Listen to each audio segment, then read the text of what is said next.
मग ह्या ज्या समस्या आहेत, याच्यामधली मग सगळ्यात महत्त्वाची समस्या कोणती आहे? की सगळ्या समस्या महत्त्वाच्या आहेत किंवा ज्याच्यामुळे आज गंगानगर भागाला हाय प्रॉब्लेम्स सोसावे लागतात? सगळ्यात महत्वाची समस्या आहे क्राईम, हं. महिला सुरक्षा. आणि त्याच्यावर बोलायला कोण तयार नाही.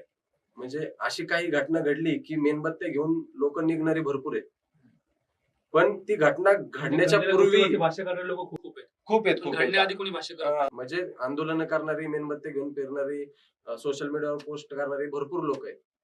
पण ती घटना घडू नये याची पूर्वतयारी कशी करू शकतो, समाजाची बांधणी कशी करू शकतो, कसं एकत्रित लोकांना आणू शकतो, वैचारिक दृष्टिकोन लोकांचा कसा बदलू शकतो, या गोष्टी घडवायसाठी छोट्या छोट्या भागांमध्ये ते प्रयत्न केले पाहिजेत. आज गंगानगरमध्ये 47-48 मंडळ आहेत. ही मंडळ उत्सव करत असतात, गणेश उत्सव करत असतात, देवीचा उत्सव करत असतात, डॉक्टर बाबासाहेबांची जयंती करत असतात, शिवजयंती करत असतात. ह्या गोष्टी तुम्ही करत असताना ज्यावेळेस एकत्रित येतात, त्यावेळेस तुम्ही काहीतरी समाज घडवण्याच्या किंवा समाज आपला भाग सुरक्षित कसा होईल याच्या चर्चा तुम्ही घडवल्या पाहिजे.